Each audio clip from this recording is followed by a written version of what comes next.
द्वारिका में मीरा घंटों सागर के तट पर खड़ी रहती। सागर की उत्ताल तरंगें उसे विभोर कर देती, किंतु प्रिय विरह उन्हें चैन न लेने देता। मीरा को वृंदावन की उन रात्रियों का स्मरण हो आता जब वह सखी जू के संग गोवर्धन गिरी के कुंजों, यमुना पुलिन और वृंदावीथियों में श्री श्याम सुंदर की लीला दर्शन करती हुई विचरण करती। मीरा सोचती, वृंदावन पहुंचकर तो लगता था बस गंतव्य आ गया, अब कहीं और नहीं जाना, कुछ देखना सुनना बाकी नहीं रहा। किंतु धनी का धनी कौन है? अब ये द्वारिकाधीश कहाँ परदेस जा बसे कि प्राणों की पुकार सुनते ही नहीं। मेरे हृदय का क्रंदन उन्हें क्यों सुनाई नहीं देता? हाय, यह मेरे प्राण इस पिंड में क्यों अटके हुए हैं? ना तो प्रभु स्वयं दर्शन दे रहे हैं और ना ही कोई संदेश भिजवाते हैं। वृंदावन में तो समय समय पर वे संदेश भिजवाते, सखी जू को भेज देते, और यहाँ तो कुछ नहीं है। ना दर्शन दे रहे हैं, ना कोई संदेश भिजवा रहे हैं। क्यों ना मैं कटारी लेकर स्वयं को समाप्त ही कर लूं? बस एक बार आपके दर्शन की लालसा ने ही मेरे प्राण बांध रखे हैं प्रभु। मीरा की व्याकुलता दिन प्रतिदिन बढ़ती ही जाती थी और उसे शांत करने का एक ही उपाय था, सत्संग। संतों के दर्शन कर उनमें मानो नए प्राणों का संचार हो जाता था। वे स्वयं कहती, श्याम बिन दुख पावा सजनी कौन महाने धीर बंधावे। साध संगत में भूल न जावे मूरख जन्म गवावे। मीरा तो प्रभु थारी सरना जीव परम पद पावे। कभी कभी तो मीरा श्री कृष्ण के विरह में यूं अचेत हो जाती मानो देह में प्राण ही न हो। दासियां रो उठती, किंतु मंगला धीर धरकर कीर्तन करने को कहती सबसे। उनके संकीर्तन से वह सचेत तो हो जाती, पर उसकी पीड़ा देख वे पछताने लगती कि जब तक वे अचेत थी, पीड़ा भी शांत थी। शायद मूर्छा में प्रभु दर्शन का सुख पा रही हो। सचेत होने पर वे कभी नील वर्ण सागर को अपना प्रियतम जानकर मिलने के लिए दौड़ पड़ती और कभी गगन के नीले रंगों में घनश्याम को पकड़ने दोनों हाथ उठाकर उछल पड़ती। दिन तो जैसे तैसे साधु संग भजन कीर्तन में निकल जाता, किंतु रात तो बैरन ही होकर आती।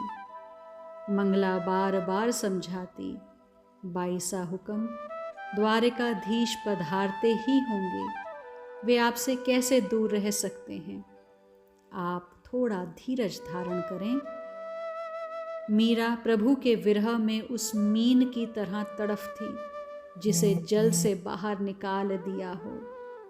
मंगला, अब मैं उनके बिना कैसे रहूं? मेरा पल पल युग के समान बीत रहा है। क्या उन्हें मेरी इस पीड़ा का एहसास भी है? मिलना बिछुड़ना तो उनका खेल है, पर मैं क्या करूं? मैं चाहती तो हूं कि वह जैसे जिस हाल में मुझे रखें, उनकी प्रसन्नता में प्रसन्न रहूं, किंतु यह देह ही तो बाधा है। पापी प्राण इतना कष्ट पाते हैं, पर देह का मोह छोड़कर निकलते क्यों नहीं? तुमरे कारण सब सुख छोड़या, अब मोही क्यों तरसावो हो। विरह व्यथा लागी उर अंतर, सो तुम आए बुझावो हो। अब छोड़त नहीं बने प्रभु जी, हंसकर तुरत बुलावो जी। मीरा दासी जन्म जन्म की, अंग से अंग लगावो जी। मीरा का प्राण प्रियतम श्री श्याम सुंदर के लिए विरह प्रतिदिन बढ़ता ही जा रहा है। एक दिन वह अचेत पड़ी थी। मुखाकृति भी पहचान में नहीं आती थी। मुख से झाग और आंखों से पानी बह रहा था। मीरा की तप्त कांचन वर्ण देह झुलसी कुमुदनी के समान हो गई थी, पर संपूर्ण देह ऐसी फूली सी लगती थी जैसे उसमें पानी सा भर गया हो। मुख से भी अस्पष्ट स्वर निकलता। मीरा की ऐसी दशा देख दासियां अतिशय व्याकुल थीं। वे सब प्रयास करके भी स्थिति को संभाल पाने में असहाय थीं। सब मिलकर रोते हुए कंठ से प्रार्थना कर रही थीं, हे द्वारिका नाथ, आपके भरोसे पर हम द्वारिका आईं, पर आप तो हमारी सुध ही नहीं ले रहे। हम तो जन्म से अभागन हैं, जो ऐसी स्वामिनी पाकर भी ना तो तुम्हारी भक्ति कर पाएं और न ही हमसे इनकी उचित सेवा ही बन पड़ रही है। इतने पर ही हे जगन्नाथ, किसी जन्म में हमसे भूल से भी कोई पुण्य बन गया हो तो कृपा कर हमारी स्वामिनी को दर्शन दो प्रभु। हम असहायों का इस परदेश में तुम्हारे सिवा अब कौन है जिसे हम अपना दुख बतावें। यूं प्रार्थना करते करते दासियां फूट फूट कर रो पड़ी। उसी समय द्वार पर सर सुनाई दिया, अलख। हे भगवान, अब इस राजनगरी में कौन निर्गुणियाँ आ गया। कहते हुए चमेली ने स्वागत के लिए द्वार खोला। उसने देखा, यह तो अलौकिक साधु है। भगवा वस्त्र धारण किए 16-17 वर्ष का सांवला सलौना किशोर। चमेली ठगी सी कुछ क्षण उसका तेजस्वी मुख दर्शन करती रही, फिर प्रणाम कर खोए से स्वर में बोली, पधारें भगवन, आसन ग्रहण करें, आज्ञा करें, क्या सेवा करूं। देवी, तुम्हारा मुख मलान है, कोई विपत्ति हो तो कहो। सन्यासी ने स्निग्ध स्वर में कहा, आप हमारी क्या सहायता करेंगे, आप तो स्वयं बालक हैं। हमारी विपत्ति असीम है और द्वारिकाधीश के अतिरिक्त उसका समाधान किसी के पास नहीं। चमेली ने उदास और झुंझलाते हुए स्वर में कहा। तभी मंगला बाहर आई और सन्यासी को एक टक सी देखने लगी। क्या कोई नियम है कि सन्यासी को वृद्ध ही होना चाहिए, अथवा यह कि ज्ञान बड़े बूढ़ों की ही बपौती है। सन्यासी ने हंसते हुए कहा। मंगला आगे बढ़ बात संभालते हुए बोली, नहीं प्रभु, इसका ऐसा आशय नहीं था। वास्तव में हमारी स्वामिनी बहुत अस्वस्थ हैं और हम सब उनके जीवन से निराश हैं। बस मन व्यथित होने से किंग कर्तव्य विमूढ़ हो रही है। हमसे कुछ अपराध हुआ हो तो हमें क्षमा कीजिए और भीतर पधार प्रसाद ग्रहण कीजिए। तुम्हारे दुख का कारण तुम्हारी स्वामिनी का रोग है। देखिए, जिस घर से मैं भिक्षा लूं उस घर के लोग दुखी व्यथित हों, यह मैं सह नहीं पाता। मैं केवल उन रुग्णा को देखना चाहता हूँ। यदि मेरी शक्ति की परिधि में हुआ तो अवश्य ही। यति ने वाक्य अधूरा छोड़ दिया। पधारे प्रभु। मंगला ने उन्हें भीतर आने का संकेत किया। योगी ने भीतर प्रवेश किया। मीरा को देखकर वह मुस्कुराया और सिर पर हाथ रख कुछ बड़बड़ाया। आश्चर्य और प्रसन्नता से सबने देखा कि मीरा की फूली हुई देह धीरे धीरे सामान्य होने लगी। 2-3 घड़ी पश्चात ही मीरा उठकर बैठ गई। जोगी ने सिर से हाथ हटाकर स्निग्ध स्वर में पूछा, क्या हो गया तुम्हें? यह कह यति खिलखिलाकर हंस पड़ा। मीरा किसी अपरिचित लेकिन अपनत्व से परिपूर्ण स्वर एवं स्पर्श को पा चौंक उस किशोर योगी को देखने लगी। यह हंसी तो ब्रज में कई बार सुनी है। मीरा के मुख से अनायास ही निकला, श्याम सुंदर। जोगी फिर हंसा, नहीं, मैं रमता जोगी। जैसा भेष वैसी बात, किंतु देवी केवल मेरा वर्ण, मेरी सूरत आपके स्वामी से मिलती है, मैं वह हूँ नहीं। मीरा की आशा से चमक पड़ी आंखों में से फिर से आंसू ढलक पड़े। द्वारिका में मीरा का श्री कृष्ण दर्शन के लिए विरह दिन प्रतिदिन बढ़ने से उनकी दासियां मीरा की असामान्य शारीरिक स्थिति को ले अत्यंत चिंतित थीं। अब यह सांवरे नवर किशोर योगी के स्पर्श से और मंत्रोच्चारण से मीरा स्वस्थता लाभ करती हैं। मीरा को जोगी की हंसी और छवि में ठाकुर जी की ही अनुभूति होती है। मीरा के पूछने पर जोगी सजग होकर बोला, देवी मेरी सूरत आपके स्वामी से मिलती है, पर मैं वह नहीं। यह तो माया एवं आपका प्रेम है देवी, जो आपको सर्वत्र प्रभु ही दिखाई देते हैं। पर एक बात है कि आप सचमुच ही बड़भागिनी हो। आपकी व्याकुलता ने प्रभु को व्यथित कर दिया है। वे आपसे मिलने को वैसे ही व्याकुल हैं जैसे आप व्याकुल हो रही हैं।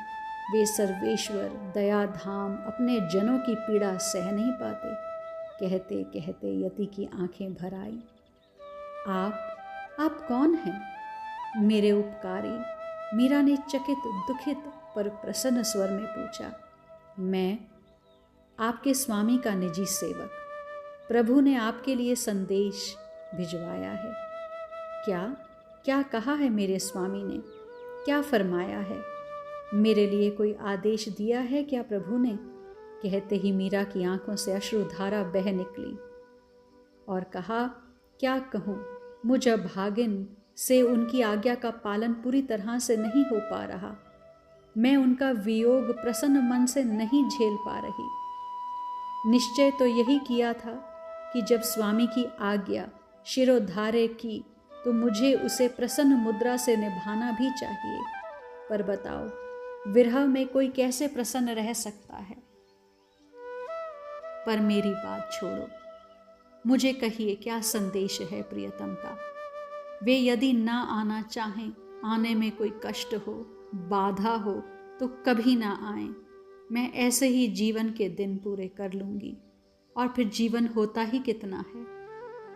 मीरा ने यति से स्नान कर प्रसाद पाने की प्रार्थना की और पीछे खड़े हुए सेवक वर्ग की ओर देखकर बोली, ये सब भी न जाने मेरी चिंता में कब से उपवास कर रहे हैं। मीरा एकदम से उठने लगी तो दोनों ओर से केसर और मंगला ने थाम लिया। चमेली शीघ्रता पूर्वक रसोई में चली गई और किशन यति की सेवा में लगा। भोजन विश्राम के पश्चात मीरा ने यति के चरणों में प्रणाम किया। देव, आप जो भी हो, आपने मुझे सांत्वना प्रदान किया है। आप मेरे पति का संदेश लेकर पधारे हैं, अतः आप मेरे पूज्य हैं। यद्यपि मेरे प्राण मेरे प्रियतम का संदेश सुनने को व्याकुल हैं, फिर भी कोई सेवा स्वीकार करने की कृपा करें तो सेविका कृतार्थ होगी। सेवक की क्या सेवा देवी? स्वामी की प्रसन्नता ही उसका वेतन भी है और सेवा ही व्यसन। आपकी यदि कोई इच्छा हो तो पूर्ण कर, मैं स्वयं को बड़भागी अनुभव करूंगा। अंधे को क्या चाहिए भगवान? 2 आंखें। और चातक क्या चाहे? 2 बूंद स्वाति जल। मेरे आराध्य की चर्चा कर मुझे शीतलता प्रदान करें। क्या प्रभु कभी इस सेविका को याद करते हैं? क्या कभी दर्शन देकर कृतार्थ करने की चर्चा भी करते हैं? आप तो उनके अंतरंग सेवक जान पड़ते हैं, अतः आपको अवश्य ज्ञात होगा कि उनको कैसे प्रसन्नता प्राप्त होती है, उन्हें क्या रुचता है, कैसे जन उन्हें प्रिय हैं। उनका स्वरूप, आभूषण, वस्त्र, उनकी पहनियाँ, पादुकाएं, उनकी क्रियाएं, उनका हंसना बोलना, भोजन, क्या कहूँ, उससे संबंधित प्रत्येक चर्चा मुझे मधुर पेय सी लगती है। कि जिससे कभी पेट ना भरे, यह पिपासा कभी शांत नहीं होती। कृपा कर बस आप उनकी ही बात सुनाएं। देवी, आपका नाम लेकर मेरे स्वामी एकांत में भी विवल हो जाते हैं। उनके वे कमल पत्र से दो नयन भर जाते हैं। कभी कभी उनसे अश्रु मुक्ता भी ढलक पड़ते हैं। केवल लोक कल्याण के लिए ही आपको परस्पर वियोग सहना पड़ रहा है। मैं तो कोई लोक कल्याण नहीं करती योगीराज। मुझे तो अपनी ही व्यथा से अवकाश नहीं है। औरों का भला मैं क्या कर पाऊंगी। यति ने मधुर स्वर में कहा, आप नहीं जानती, पर आपकी इस देह से भक्ति भाव परमाणु विकीर्ण होते हैं। वे ही कल्याण करते हैं। जो आपके पास आते हैं, आपका दर्शन करते हैं, सेवा करते हैं, संभाषण करते हैं, उन सब का कल्याण निश्चित है। आप जिस स्थान का स्पर्श करती हैं, जहाँ थोड़ी देर के लिए भी निवास किया हो, वह स्थान इतना पवित्र हो जाता है कि इसके स्पर्श मात्र से ही लोगों में भगवत स्मृति जागृत हो जाएगी। मीरा ने उन प्रशंसापूर्ण शब्दों पर ध्यान न देते हुए सहज जिज्ञासा से यति से पूछा, कोई ऐसा दिन आएगा कि प्रभु मुझे दर्शन देने पधारेंगे? कहते ही मीरा का गला भर आया और रूंधे हुए कंठ से बोली, मैं अपने विवाह के समय का उनका वह रूप भूल नहीं पाती। उसके बाद तो केवल एक ही बार दर्शन पा सकी। सारी आयु रोते कलपते ही बीत गई महाराज। कहने के साथ ही नेत्रों से आंसुओं की झरी लग गई। क्या कहूं, विधाता की गति जानी नहीं जाती।